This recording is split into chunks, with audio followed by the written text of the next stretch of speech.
My business partner had been lying for 2 years. I built him a door and let him walk through it. I started the company with Warwick 8 years ago, in the specific way that certain partnerships begin: two people with complementary skills, a shared appetite for risk, and enough mutual trust to make the complementary skills worth more than they would be separately. He was the client-facing half. I was the operational half. The arrangement worked for 5 years in the way that arrangements work, when everyone is being honest about the fundamentals. The 6th year is where I have to be careful about chronology, because the chronology matters. I began noticing discrepancies in our vendor billing in the 6th year's third quarter. Small ones initially, amounts that sat just below the threshold that would trigger automatic internal review, which told me, given that I had designed the threshold system myself, that whoever was managing the discrepancies understood the system well enough to work beneath it. I did not raise this immediately. I opened a second set of books instead, private, running parallel to the official accounts, and began documenting with the patience of someone who understands that incomplete evidence raised prematurely is more dangerous than complete evidence raised at the right moment. By the 7th year's first quarter, I had a complete picture. Warwick had established a shell vendor, a consulting entity that existed on paper, had a registered address at a mailbox service, and had been billing our company for services that had not been rendered at a rate and regularity that had extracted a sum I will not specify here, but that sat comfortably in the range of life-altering. I sat with the complete picture for 3 weeks. I consulted my lawyer before I spoke to anyone else, as I had learned across 8 years of business that lawyers are most useful when consulted before rather than after consequential decisions. My lawyer was clear about the options: civil recovery, criminal referral, or some combination. She was also clear that the strongest position involved Warwick's own confirmation of the arrangement rather than my documentation alone. I told her I had an idea.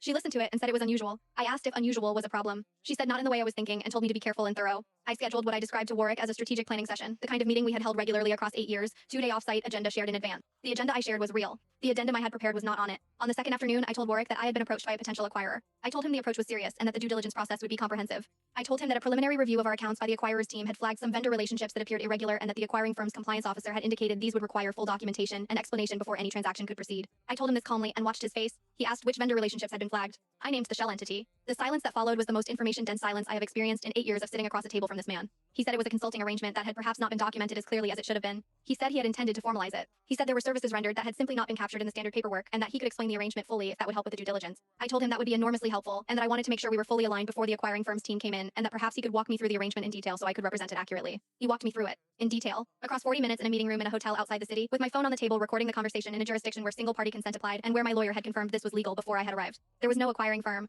There was no due diligence process. There was a recording and a lawyer and a civil recovery filing that was initiated the following week with the recording, and my 2 years of parallel documentation submitted together as a single, comprehensive package. Warwick's own lawyers contacted mine within 72 hours. The negotiation that followed was, according to my lawyer, unusually brief given the amounts involved. I think the brevity reflected a clear-eyed assessment of what 40 minutes of detailed explanation, recorded and time-stamped, represented as a negotiating position. The partnership was dissolved. The recovery was substantial. I retained the operational infrastructure of the business and have rebuilt around it across the past year with a smaller team and a vendor management system that I designed specifically to make what Warwick did structurally impossible rather than merely unlikely. I have been asked whether I feel anything complicated about the method, the fabricated acquirer, the constructed urgency, the meeting designed to produce a confession. I have thought about this honestly. Warwick spent 2 years constructing a fiction designed to extract money from something I had built. I spent 1 afternoon constructing a fiction designed to let him explain it in his own words. I find the symmetry more satisfying than complicated. The company is profitable again. I have a very good vendor management system, and I have learned with more specificity than I previously possessed exactly what complementary skills are worth and exactly what mutual trust costs when it turns out to be one direction. Both lessons were expensive. Only one of them was worth the price.